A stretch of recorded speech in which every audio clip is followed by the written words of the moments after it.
Hello everyone, welcome to Electrical Engineering. I am Dr. S.K. Shonkar, Assistant Professor of SIRT EX Department.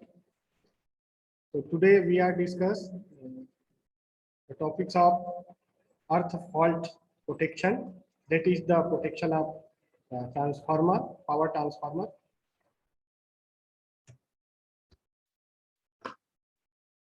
So earth fault, what is the earth fault? Earth fault is an evident fault between the live conductor and the earth. When the fault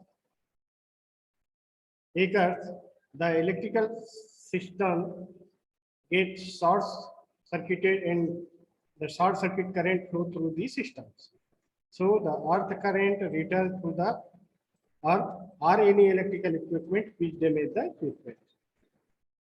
It is also interrupt the continuity of supply and may shock the user.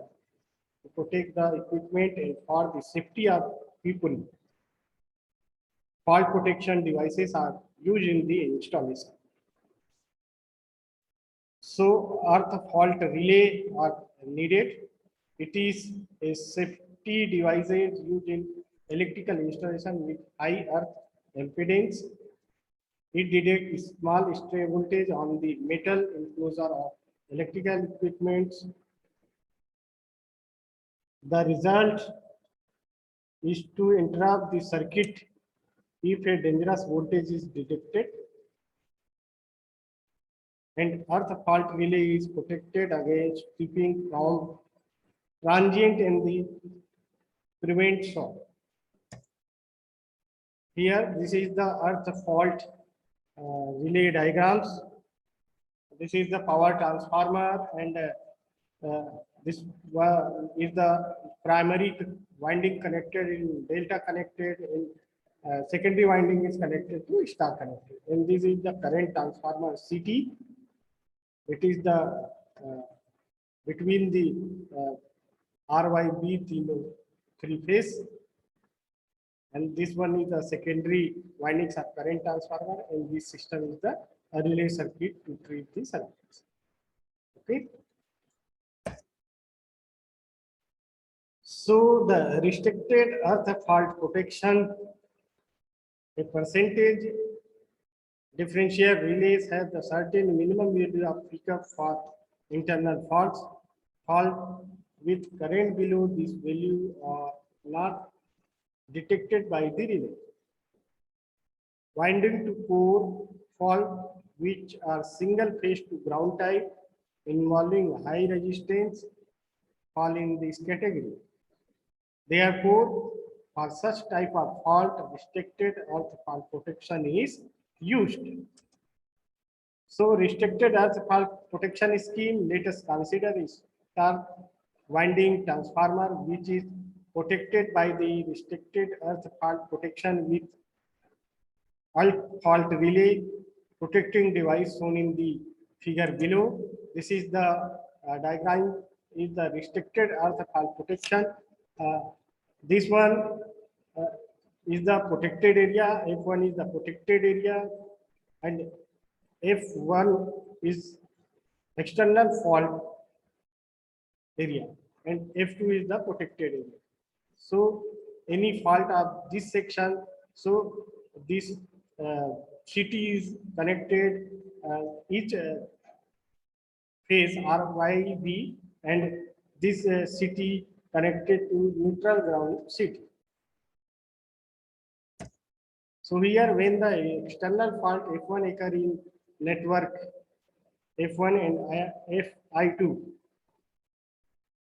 flow through the secondary side of CT, the resultant of I1, I2 will be 0. However, in the internal fault F2 occur inside the protective zone, only I2 current flow and I1 is neglected. The resultant current I2 pass through the earth fault relay when sends the fault current and protect the restricted portion of the winding. So the fault current is approximately 50% more than the rated winding current. So to avoid the magnetizing inverse currents, the stabilizing current must be in series with the relay. An external fault in the star side will result in current flowing in the line CT of the affected phase and at the same time a balanced current flowing in the neutral grounded CT. Hence, the resultant current is the relay, therefore zero.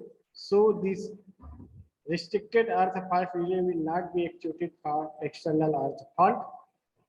But during internal fault, the neutral grounding only carries the unbalanced fault current and operation of restricted earth fault relay take place. This scheme of restricted earth fault protection is very sensitive for internal earth fault of electrical power transformer. And restricted earth fault is comparatively cheaper than the differential protection scheme. This relay is provided in power transformer for sensing internal earth power transformer. In this scheme, the CT secondary of each phase of power transformer are connected together. The common terminal are connected to the secondary of neutral grounded transformer or CT. That is the CT connected to the neutral of the transformer is called neutral current transformer. Okay, so thank you.